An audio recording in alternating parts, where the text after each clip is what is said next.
Celebramos hoy la fiesta de la presentación del Señor en el templo, día en que también tiene lugar la jornada de la vida consagrada, una jornada que pone en primer plano la importancia que tiene para la Iglesia la presencia de todos estos hombres y mujeres que han respondido a la vocación de seguir con radicalidad y estrechamente a Jesús por el camino de los consejos evangélicos.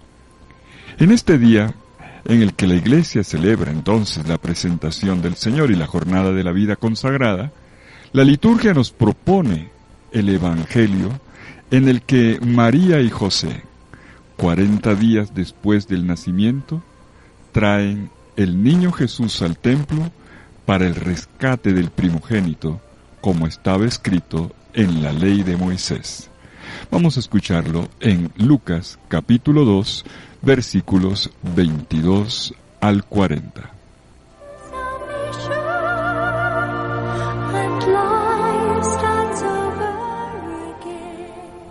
Cuando llegó el tiempo de la purificación, según la ley de Moisés, los padres de Jesús lo llevaron a Jerusalén para presentarlo al Señor de acuerdo con lo escrito en la ley del Señor. Todo primogénito varón será consagrado al Señor, y para entregar la oblación, como dice la ley del Señor, un par de tórtolas o 2 pichones. Vivía entonces en Jerusalén un hombre llamado Simeón, hombre justo y piadoso, que aguardaba el consuelo de Israel, y el Espíritu Santo moraba en él. Había recibido un oráculo del Espíritu Santo, que no vería la muerte antes de ver al Mesías del Señor. Impulsado por el Espíritu, fue al templo. Y entonces dijo: Ahora, Señor, según tu promesa, puedes dejar a tu siervo irse en paz, porque mis ojos han visto a tu Salvador, a quien has presentado ante todos los pueblos, luz para alumbrar a las naciones y gloria de tu pueblo Israel.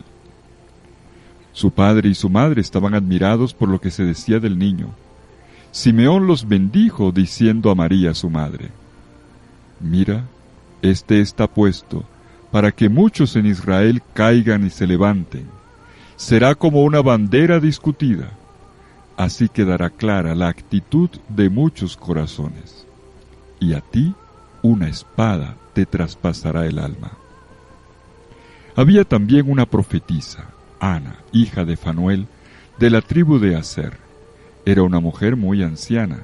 De jovencita había vivido 7 años casada y luego viuda hasta los 84. No se apartaba del templo día y noche, sirviendo a Dios con ayunos y oraciones. Acercándose en aquel momento daba gracias a Dios y hablaba del niño a todos los que aguardaban la liberación de Jerusalén.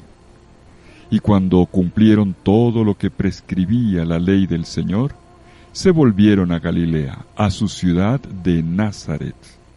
El niño iba creciendo y robusteciéndose, y se llenaba de sabiduría, y la gracia de Dios lo acompañaba. Palabra del Señor. Gloria a ti, Señor Jesús.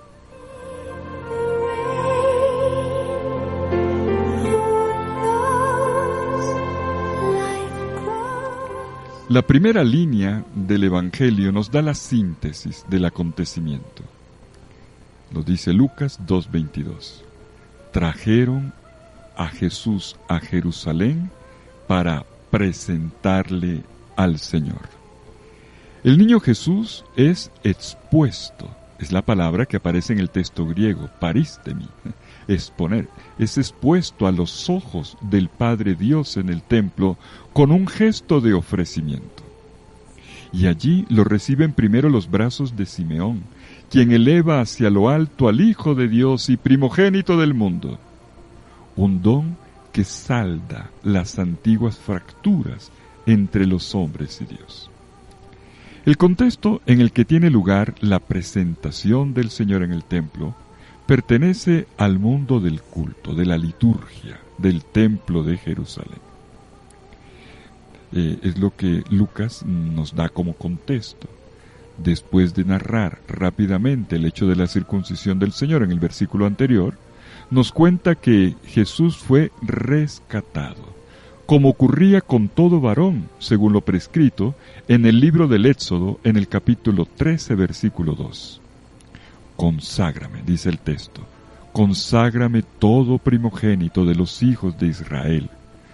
Todo lo que abre el seno materno, tanto de hombres como de animales, será para mí. Bueno, y el ritual del templo de Jerusalén lo representaba muy bien. El niño era llevado allí por sus progenitores. Aquel que había abierto el vientre de la madre le pertenecía a Dios. Todo hijo, todo niño no le pertenece a sus padres, le pertenece a Dios. Y es lo que María y José han hecho. El niño era ofrecido al Señor y enseguida rescatado, recibido de nuevo con una ofrenda. Este precepto de la ley de Moisés, que está en Éxodo 13:2, vale la pena recordarlo. Tiene su sentido en la salida de Israel de Egipto, cuando murieron los primogénitos egipcios. Desde entonces, los niños israelitas eran rescatados con una ofrenda sustitutiva, al mismo tiempo que los animales eran sacrificados en nombre de ellos. Por lo tanto, lo primero que nos dice el narrador de Lucas es que la presentación del niño Jesús ocurre bajo la norma, esta norma, que María y José obedecen, una ley que proviene del Dios de la alianza. Pero enseguida hace notar cómo comienzan las sorpresas. ¿Sí? Las sorpresas. Las cosas que pasan en este momento en el templo van más allá de los rituales. En ese momento las acciones se llenan de un nuevo sentido y profecía. El niño Jesús es recibido en el templo por dos ancianos. Se trata del anciano Simeón y de la anciana Ana, laicos, tal cual, laicos, que no representan un rol oficial. El niño no es recibido por los sacerdotes, por hombres de institución, sino por dos enamorados de Dios, que ya tienen los ojos ya casi apagados por la vejez, pero que tienen el corazón encendido por el deseo. Jesús no pertenece a la institución, sino a la humanidad, en la vida que termina y en aquella que florece.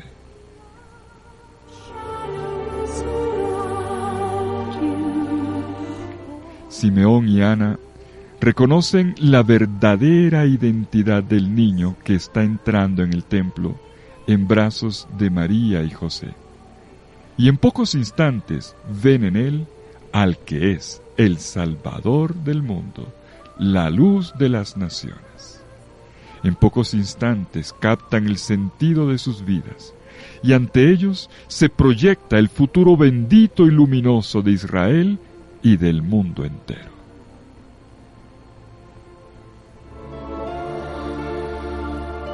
Vaya paradoja, dos ancianos y un recién nacido, dos vidas que se cierran y una vida que apenas florece. Y en este trasfondo, el futuro comienza a correr. Pues sí, el niño Jesús es presentado al Padre Dios, también ante los ojos de dos ancianos que saben esperar. Ellos dos, movidos por el Espíritu Santo, ven lo que los otros no ven y comienzan a profetizar, a evangelizar. De esta manera, la escena nos pone ante una paradoja. Miren bien, por una parte, María y José, como hemos visto, cumplen las normas de Israel, y es esto lo que los lleva al templo. Pero por otra parte, allí acogen lo imprevisto. Ellos se mueven entre el ritual y la profecía. Y es que Dios se manifiesta de estas dos maneras, siempre alternando luz y sombra, lo cotidiano y lo extraordinario, el gozo de la profecía y el dolor de la espada. Pues sí, veré al Señor, sabré reconocerlo si soy como María y José, que observan la ley del Señor, pero también y sobre todo si me abro a la profecía.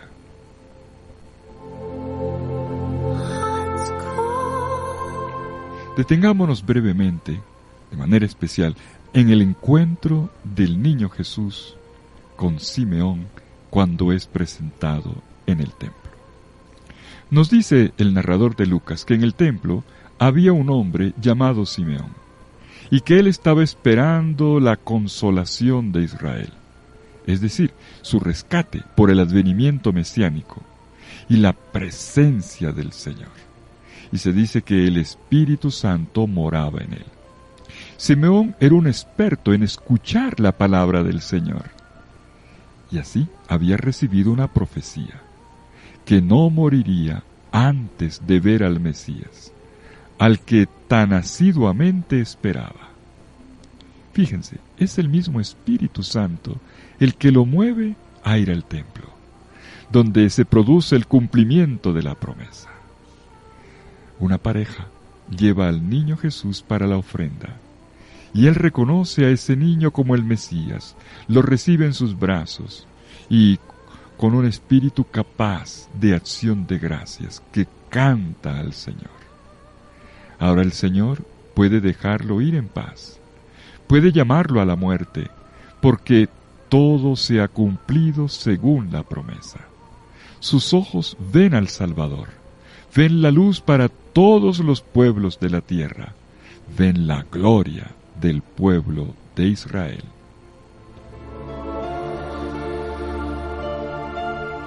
Miren los verbos en el texto. Simeón comienza a hablar ya no del pasado, como acostumbraban a hacer los ancianos, sino del futuro, como hacen los jóvenes. Un pasado cansado comienza a celebrar el posible mañana joven.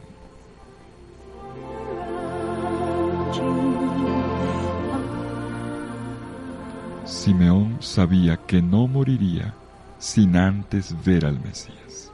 El Señor se lo había dicho.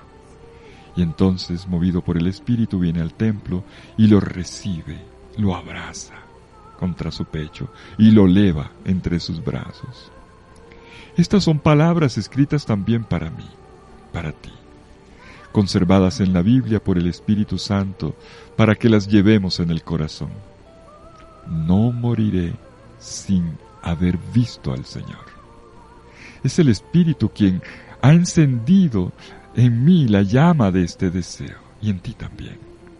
Y Él mismo sembrará ojos nuevos para que sepamos ver la luz que amanece, la vida consolada.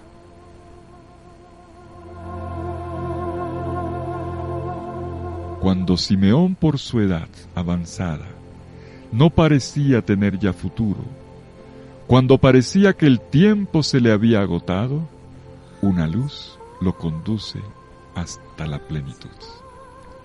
No moriré sin haber visto la venida de Dios, salvación que germina.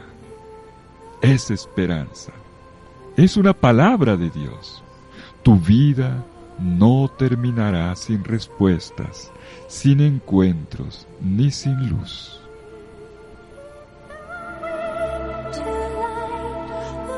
Y Simeón lo canta.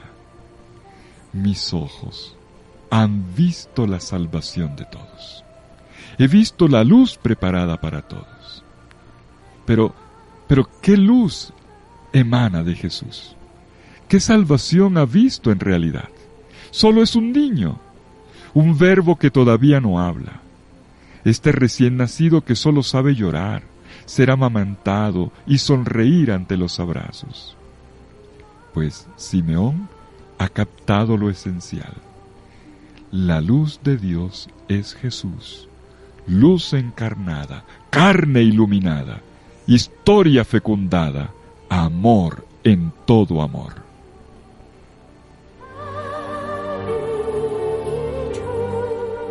Mis ojos han visto tu salvación. Las traducciones normalmente dicen tu Salvador. Y es correcto, la salvación no es una obra en particular, sino un Dios que ha venido en persona. La salvación es una persona, luz encarnada, su evangelio, su reino, al mismo tiempo luminoso y secreto. Es este divino niño que ha nacido para que yo nazca. Él mezcla su vida con la mía, y de él nadie me podrá separar jamás.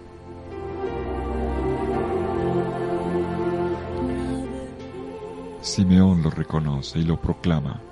Esta es una luz preparada para Israel y para el mundo entero.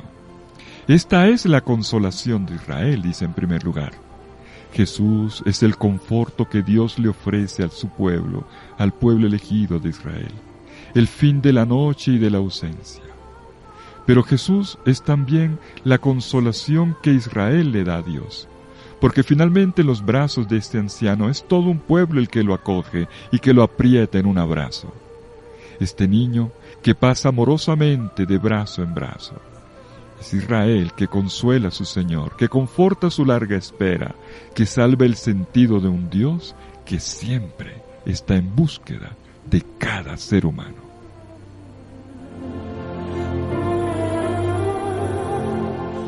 La salvación está bien representada en este abrazo, en ese tomar a Jesús entre los brazos, abrazarlo como lo más preciado, ver en él lo que los otros no ven, luz que se trasvasa de mano en mano. Entonces, también yo podré consolar a mi Señor y a mi porción de mundo. También yo moriré. No moriré sin haber degustado primero la luz de su rostro.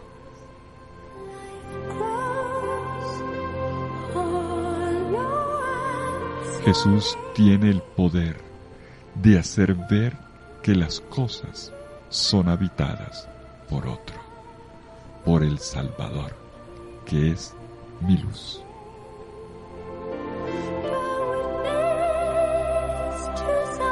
Y es así como Simeón hace su gran confesión de fe, como canta todo su asombro y alegría. Pero sus ojos de profeta también ven lo que aún no se puede ver. Y se lo dice en una confidencia a María, la madre. Este niño será un signo impugnado, un signo que no puede ser aceptado así o rechazado simplemente. Por eso muchos encontrarán en él motivos de rechazo y de caída, otros motivos de resurrección y de vida. Sí, él ha sido puesto como signo de contradicción, como bandera discutida. Todo ser humano tendrá que ponerse en pie delante de él. Pero esta contradicción la pagará cara también su madre, María, la hija de Sión, que representa en sí misma a todo el pueblo de Dios.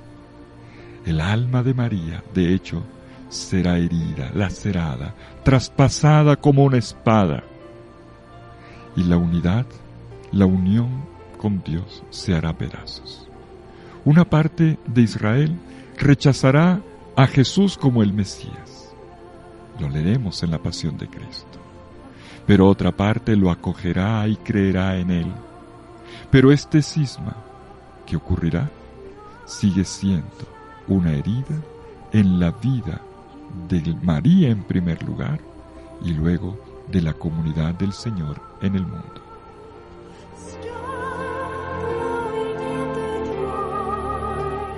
Al final vemos cómo una anciana, la profetisa Ana, una viuda que siempre estaba orando en la casa del Señor, allí contemplando y ayunando, inesperadamente se encuentra con esta pequeña familia y reconoce al Mesías en el niño Jesús que está en los brazos de María. Ella también no se calla. Ella comienza a compartir a voz en grito a todos los que están allí en el templo las buenas noticias. Ha venido el liberador de Jerusalén, el liberador de Israel, y lo expresa con toda una alabanza a Dios.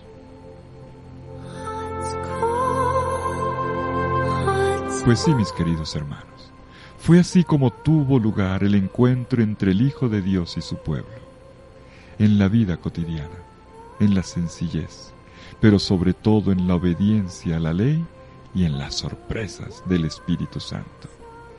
Todo había sido cumplido según la norma, y Dios también allí había cumplido todo tal como lo prometió.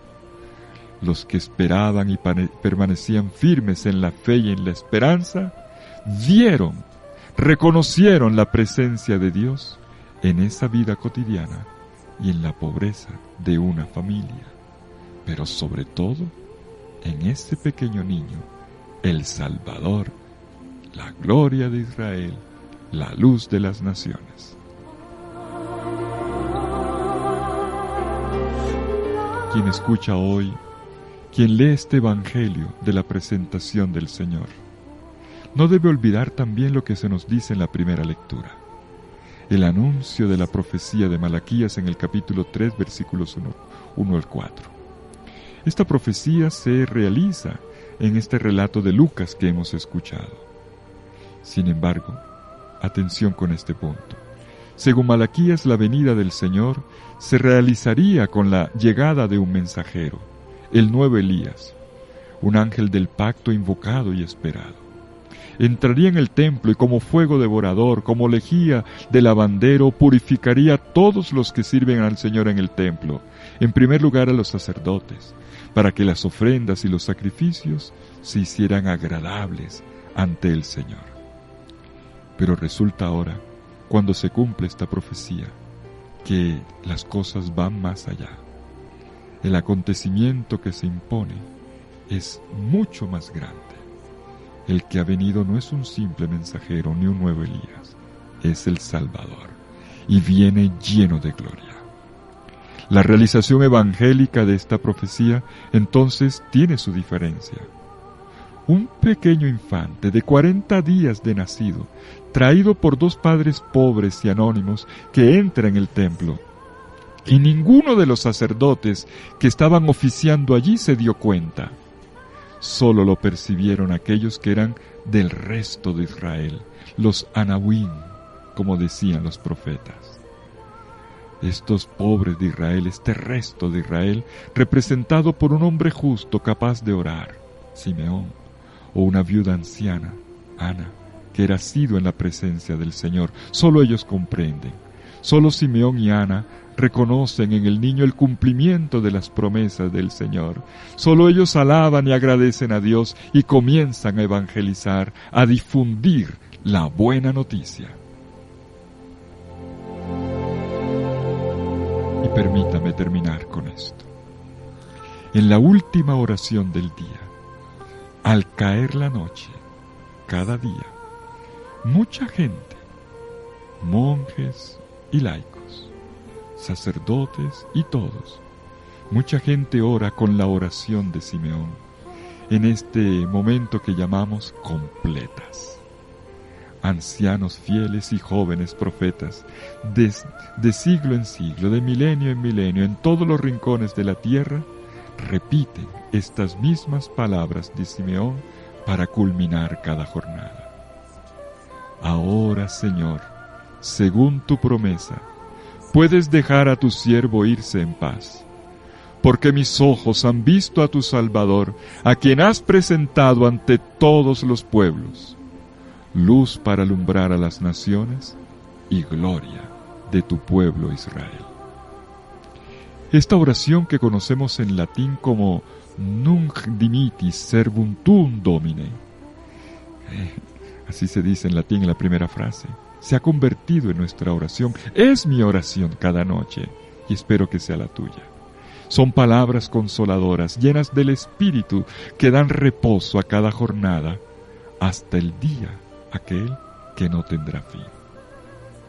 Como Simeón, en este día de la presentación del Señor, yo también quiero decir: ahora, Señor, puedes dejar a tu siervo irse en paz, porque mis ojos han visto a tu Salvador, han visto tu luz.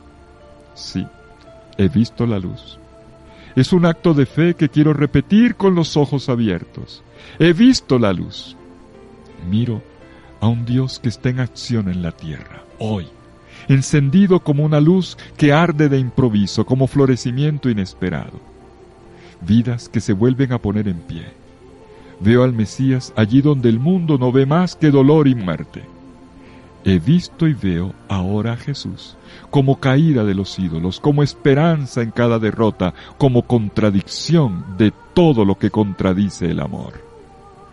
Como Simeón, con los ojos apagados por los años y al mismo tiempo encendido por el Señor, yo he visto la luz y como Él, yo bendigo.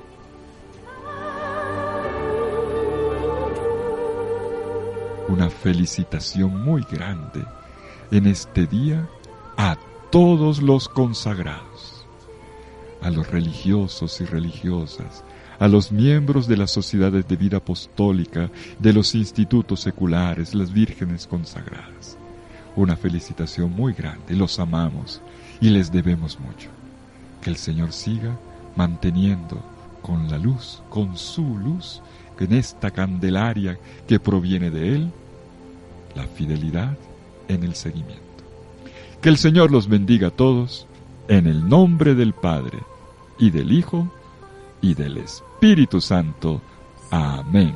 Feliz fiesta de la presentación del Señor.